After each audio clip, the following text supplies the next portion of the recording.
What's going on, guys? This is Bruce Madsen, your host of the show, Metric Scout Fantasy Football, the show that talks about all things fantasy, redraft, dynasty, DFS, Camps Canton, Devy, all of it. So just hit that subscribe button if that's something you're into, and ring that bell. Tell your homies, that way everyone knows, and spread the word. This episode, we're going to be talking about Jeudy. One of the subscribers suggested that they wanted me to do a deep dive on Jeudy, talk about his numbers, see where I project him to be at for 2021 and in the future, how he should be valued and whatnot. So he's a very interesting prospect. He was drafted in the first round, 2020 NFL draft by the Broncos, 115. Decent profile, had a 19.4 breakout age, ran a 4.45 40-yard dash. At 6'1", 193 pounds, 64th percentile speed score. So not too shabby of an athlete. Pretty solid guy. Pretty good route runner. That was what he was known for coming out of Alabama, was his crisp route, his footwork, his ability to break guys' ankles in the open field. That's what he was mostly known for. Then he gets to Denver. And the story behind the Denver offense was injuries. And the big injury was when Courtland Sutton went down with a traumatic knee injury early in the season, and everyone had to step up. Noah Fant was in and out of lineup a few times. He had a couple injuries, and things just happened. Jeudy got the opportunity to see a large portion of the workload and had the opportunity to excel. It looked like he didn't take off with it, but there's some reasons for that. Here we see him averaged 8.71 fantasy points per game, which isn't too great. But if you think about this as a rookie, this guy caught 52 passes for 856 yards and 3 touchdowns. Usually when we see a rookie wide receiver make statistics like this during their first year, people go ham over it. People go crazy over it. They overvalue them. They want to get in when the getting's good on the young player who came close to hitting 1,000 yards receiving, caught 52 balls, good insight that he's just going to jump from there. But you're not hearing too much about Jeudy. You're not hearing too much from him right now. Mainly because when he was coming out from the draft, from Alabama, and we're seeing this with Devonta Smith right now, that the expectations were super high.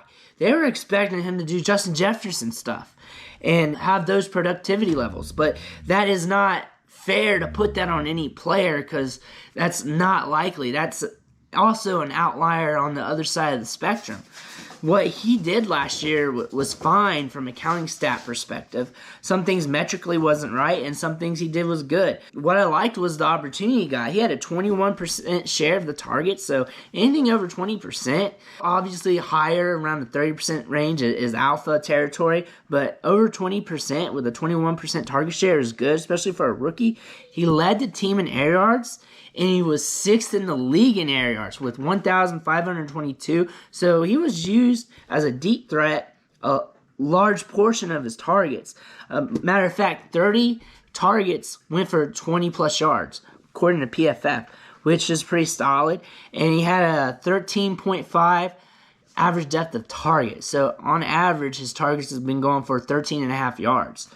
So his targets was going down the field. And he had a 30% air share. So his air yard share was higher than his target share, and he led the team in that. The big thing you want to notice is his yards per route run's not that high, considering he has a high air share and air yards with 1,522. He averaged just 1.66 yards per route run, which means he wasn't very efficient with those deep targets. He also had, depending on where you look, PFF graded him with 12 drops. Pro Football Reference had him with 10. I'm going to go with 10 because PFF seems to be off on a lot of their counting stats. And then drops are subjective, and sometimes they'll give somebody a drop or not give somebody a drop, and it doesn't make sense. I don't trust PFF when it comes to drops. And it was pointed out last year on some players, like Allen Robinson, for instance. They said he had 0 drops on this amount of weeks through season. I posted their stat, and then I got videos and GIFs and all kinds of plays of him dropping some balls, the ball hitting his hands, him dropping it. So I don't trust PFF. I use their data, but I use it with a grain of salt. I'll read their data, I take the grain of salt, throw them over my shoulder, see what happens. 10 drops per Pro Football Reference. That's an 8.8% drop rate. It was something we weren't expecting coming out of Alabama. Him having drop issues.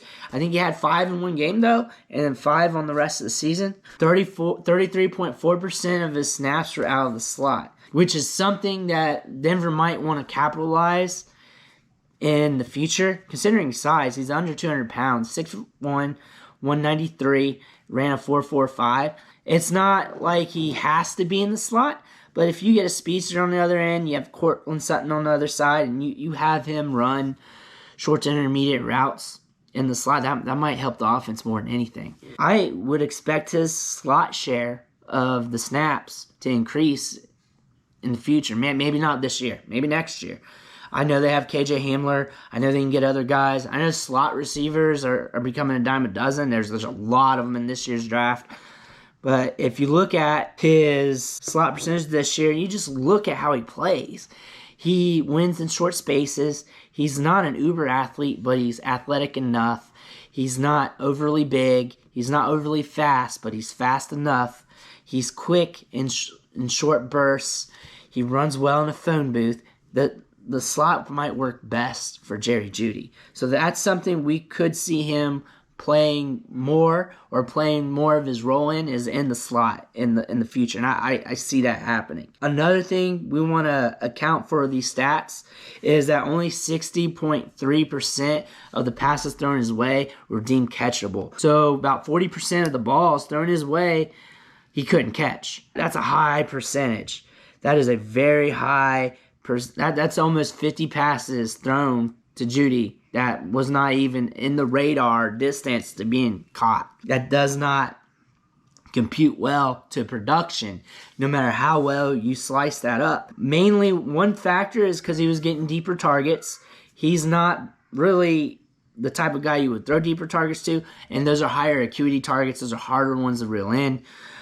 Also, he's playing with Drew Lock, and it's not the perfect quarterback. He's not a stud QB. If we see Denver upgrade at the quarterback position in any time, whether it be through the draft or with a veteran, you may want to look out.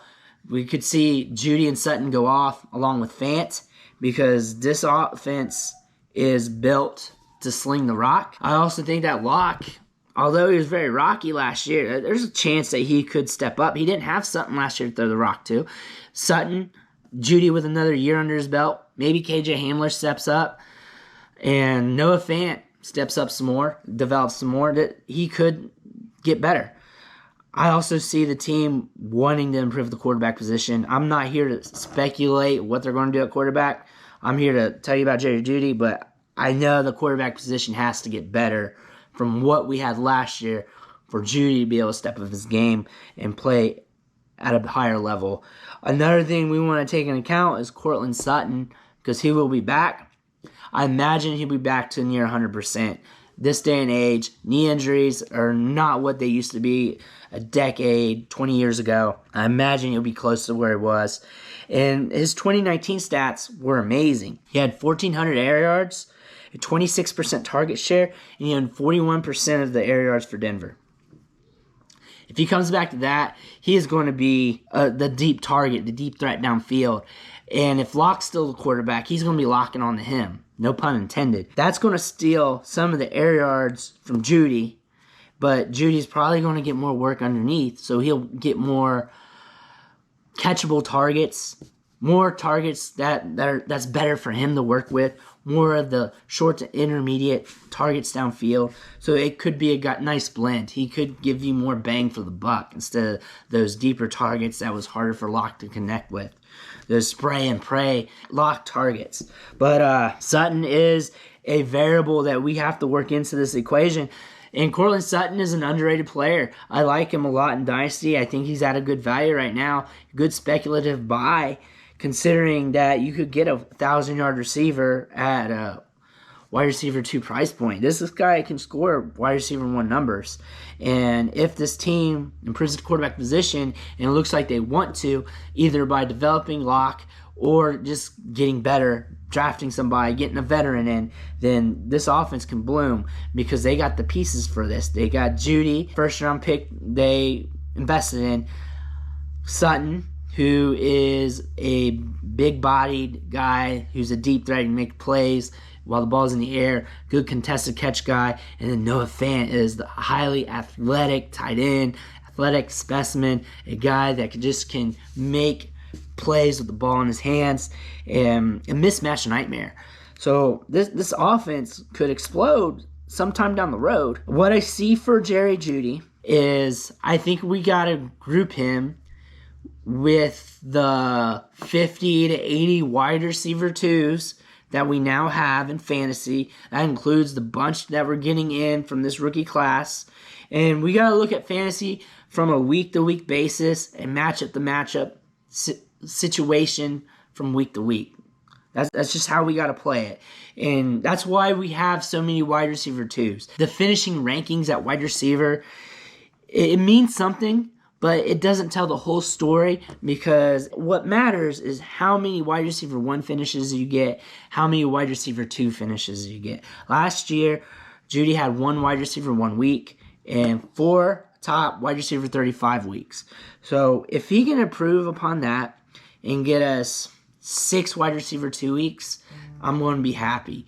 Do I think that's likely? Yes. I think that's very likely because he's going to develop. He's going to get more attuned to the game.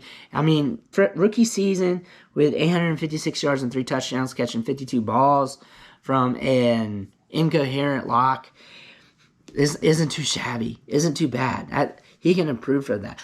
They could have 2,000-yard receivers on this roster 2022, 2021. It's hard to tell. If things click, that could happen. For 2021, I could see him score wide receiver 2 levels off and on throughout the season with maybe a couple wide receiver 1 weeks.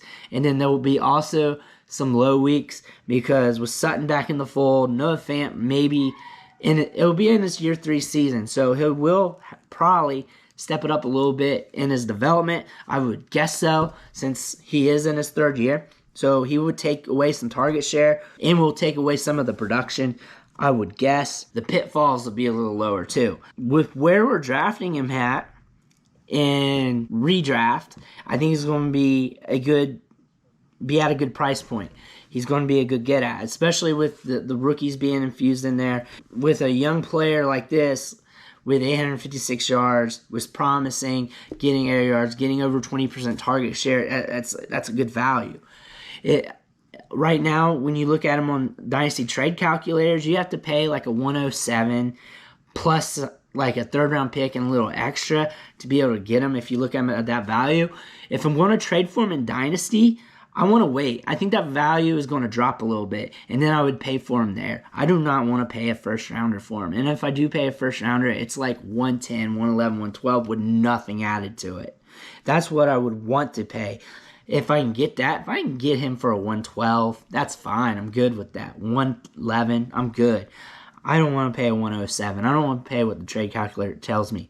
I want to get him where I feel like he should be valued, considering there's a lot of good wide receivers jockeying for position, and I don't want to pay up for that.